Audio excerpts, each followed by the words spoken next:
Dr. Jaswinder Singh is one such teacher who has blended education and innovation together. He visited SARC School Kanchanpur to share pearls of wisdom in association with Ray Foundation. In the conversation with Voice Asia News, Dr. Jaswinder Singh said he is a physics lecturer. He thrives to make science interesting for students. For this purpose, he has converted his car into a laboratory. More than 80 experiments can be performed in his lab. He has been honored with more than 70 awards for his excellent work. He has been honored by the President of India by Shiksha Ratna. His demonstrations and experiments actively involve teachers and students. Really, he is a source of inspiration for other teachers as well. Let's know more about him through this special interview. Good evening. Welcome to Voice Asia Nepal. I'm Sangam Rizal, and today we have a special guest in our program, Dr. Jaswinder Singh. Professionally, he is scientist and physicist. He has already got national award from Shiksha Sadan, and he's innovator of Jaswin's Lab on Wheels. So, you're welcome on the program, sir. Thank you, please. Okay, sir. I would like to know your opinion about the current education system and changes that should be made on it. Yes जैसा कि आप यहाँ voice Asia channel Nepal में हमारे लिए ये discussion के माध्यम से हम लोगों को बताना चाहते हैं कि करंट एजुकेशन सिस्टम जो है वो कैसा है। तो करंट एजुकेशन सिस्टम में जो मैंने अपने तरफ से सोचा है और देखा है वो ये है कि जो स्टूडेंट्स हैं ना उनको भी दो कैटेगरी में डिवाइड कर लिया हमने। सिस्टम हमारा को एजुकेशन है, लेकिन उसमें बॉयज़ भी हैं और गर्ल्स भी हैं। लेकिन जो बॉयज़ हैं वो पढ़ना नहीं चाहते और जो गर्ल्स हैं वो पढ़ना ही चाहती हैं। This is a difference.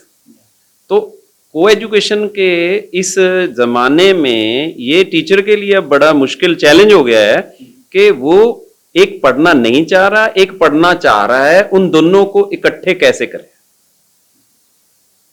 This is a challenge for a teacher कि वो बच्चे जो हैं स्पेशली बॉयज, उनका जो ध्यान है वो स्टडी के अलावा और चीज़ों में चला गया है। तो जब वो स्टडी के अलावा और चीज़ों में चला गया है, जैसे स्क्रीन टाइम की हम बात करते हैं, वो स्क्रीन टाइम बॉयज़ को ज़्यादा मिल गया, लेकिन लड़कियों को घर का काम भी करना है, वो भी सीखना है।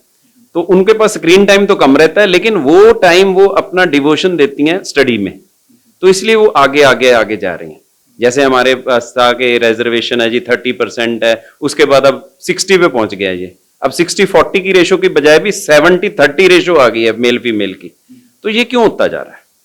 ये बात मैं ये नहीं कह रहा हूं कि ये अच्छी नहीं है, ठीक है, लेकिन वो जो पढ़ना नहीं चाह रहा है उसको कैसे पढ़ाना है, ये करंट सिस्टम में हमें चेंजेस लानी पड़ेंगी। और ये चेंजेस जो हमारी गवर्नमेंट लेके आई है एनईपी में, वो बाखूबी उसमें वो कवर होती है।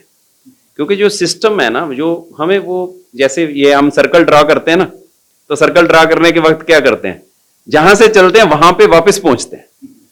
तो वहां पे वापस आ रहे हैं हम, बस पहुंचने वाले हैं। तो हमारी फिजिक्स क्या कहती है कि जहां से चले थे और वहीं पे वापस आ जाओ तो डिस्प्लेसमेंट 0 रहता है। तो मतलब उसमें एफर्ट्स जो लगा रहे हैं हम, वो हमें काम देंगी, लेकिन वहां पे वापस आना पड़ेगा। तो वहां वापस आने के लिए हमें यह सोचना ज्यादा जरूरी है कि ये इस सिस्टम को हम कैसे चेंज ना करते हुए भी चेंज कर दें। आपको कि ये क्या, ये गोलमाल कर दिया आपने, तो ये चेंज ना करते हुए भी चेंज कर दें। क्योंकि आज टीचर को ये सोचना पड़ रहा है कि मैंने इनको पढ़ाना कैसे है, इस बच्चे को मैंने पढ़ाना कैसे है। वो पढ़ना नहीं चाह रहा, उसको पढ़ाना कैसे है।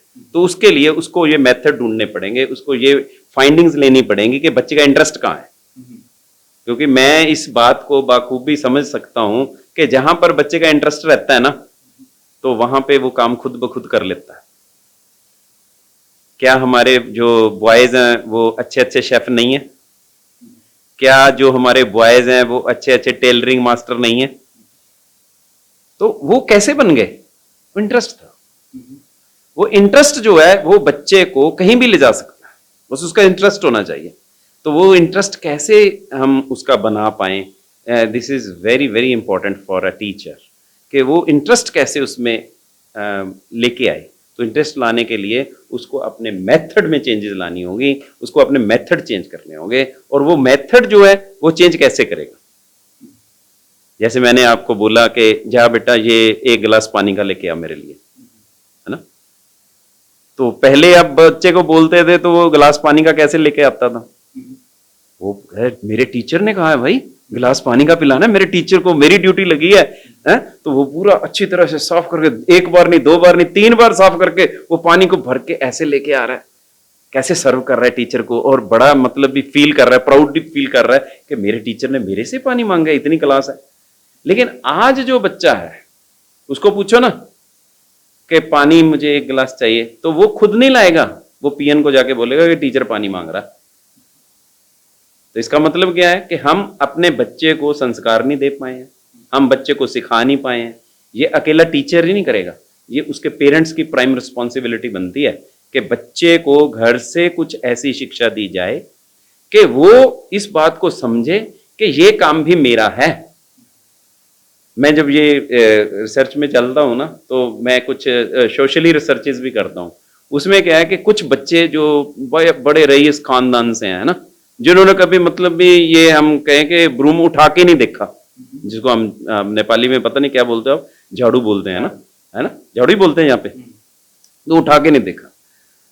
तो वो जब मैं खुद लगा रहा हूं और वो बच्चा मेरे पास पढ़ रहा है, वो मुझे कहता है सर नहीं आप नहीं करोगे ये काम। अच्छा क्यों, मैं क्यों नहीं करूंगा? जैसे आप हो वैसा मैं हूं, मैं भी तो कर सकता हूं। घर में मिसेज नहीं करने देती, यहां पे आप नहीं करने दोगे, तो मैं कब करूंगा अपनी एक्सरसाइज? ये भी तो एक्सरसाइज है ना। तो मैंने उसको काम को एक्सरसाइज के साथ अटैच कर दिया। जब मैंने उस काम को एक्सरसाइज अटैच कर दिया, अब कोई झाड़ू मारना, कमरे में पोछा लगाना, ये मेरे लिए कोई मतलब भी कम डिग्निटी का काम नहीं रह गया है। ये एक अच्छा काम बन गया कि ये मैं झाड़ू पोछा नहीं कर रहा हूं, मैं एक्सरसाइज कर रहा हूं। तो वो बच्चा क्या कहता है, सर हमने घर में नहीं कभी ये काम किया, लेकिन यहां पर करते हैं। तो this is very very important कि सिस्टम जो है वो एक टीचर के हाथ में है, कैसे चेंजेस कर सकता है। टीचर जो चाहे वो कर सकता है, टीचर कुछ भी बना सकता है बच्चे को, ये माना गया है। टीचर कुछ भी कर सकता है, कोई भी चेंज चाहे टीचर कर सकता है। टीचर ने ऐसे ऐसे काम किए कि कोई बच्चा था बहुत शरारती था, बहुत नोटी था, लेकिन वो साइंटिस्ट बन गया। टीचर ने काम किया, टीचर ने एक पेज पे लिख दिया कि ये बच्चा किसी काम का नहीं है, इसको स्कूल से बाहर ले जाओ, घर में पढ़ाओ इसको। लेकिन वही बच्चे की मदर, उसने ये नोट टीचर का उसको नहीं दिखाया, और वो बच्चा पूछता है मेरे टीचर ने क्या लिख के भेजा मामा? तो उसकी मदर कहती है कि तेरे टीचर ने लिख के भेजा, ये इतना इंटेलिजेंट है, इसको घर में भी पढ़ाया करो। और वो साइंटिस्ट बना दुनिया का। तो ये जरूरी है कि जहां पेरेंट्स और टीचर्स का कॉम्बिनेशन रहेगा, वहां पे पढ़ाई बहुत अच्छी होगी। वहां पे कोई सिस्टम हो जाए, वहां पे कुछ भी कर लो, वो बच्चा कभी फेलियर में नहीं आने वाला है। तो इसलिए हमें ये सोचना पड़ेगा। Okay, since the ancient times, basically in different areas around Nepal and India also, traditional way of teaching has been implemented. So at present, most of the children, they are not attracted towards their learning. They are distracted, like let's say like due to the gadgets or with other thing else. So would you like to tell that teaching style or methodology should be changed in order to make them attract towards their learning? Right. तो बाखूबी आपने बहुत अच्छा question पूछा है कि ये जो हमने ये चेंज कैसे करना है, सिस्टम को चेंज करने के लिए हमें क्या ये मेथड चेंज करने पड़ेंगे? नो। देखो एक सन से लाइट आ रही है, सन से जो लाइट आ रही है वो डिस्ट्रैक्टेड है, कोई इधर जा रही है रे, कोई इधर जा रही है, लेकिन उसको फोकस करना है। तो उसको फोकस करने के लिए क्या करते हैं हम? सिंपल है, एक लेंस लगाते हैं, कॉन्वेक्स लेंस लगाते हैं, वो सारी की सारी फोकस हो जाती है। तो ऐसा काम टीचर को करना पड़ेगा कि उसकी डिस्ट्रैक्शन को खत्म करने के लिए एक लेंस की माफिक काम करना पड़ेगा, ताकि बच्चा उस लेंस में से देखे जहां पे वो उसको कन्वर्ज भी कर रहा है रेज को, और उसको वहां से अगर देखे तो वहां से उसको बड़ा भी दिखेगा। तो इसका मतलब क्या हो गया कि जब बच्चे के पास टीचर एक कॉन्वेक्स लेंस की तरह होगा तो वो फोकस भी कर लेगा और दुनिया में वो बड़ा भी बन जाएगा। तो इसलिए हमें ये सोचना चाहिए कि बच्चे को जो हमारे पहले मेथड थे, पहले मेथड क्या था हमारे पास कि बच्चे को अपने गुरुजी के पास छोड़ा है। गुरुजी के पास छोड़ा है तो गुरु का मतलब क्या था कि अंधेरे में जो रोशनी कर दे उसको गुरु बोला गया है, राइट। तो क्या आज वही अंधेरे में रोशनी हो रही है क्या? अगर उसमें कहीं कमी आ रही है तो वो टीचर को सोचना पड़ेगा कि क्यों आ रही है। क्या मेरे दिए में जो ऑयल है वो कम है या बाती तो नहीं कट रही, कहीं तो गड़बड़ है ना।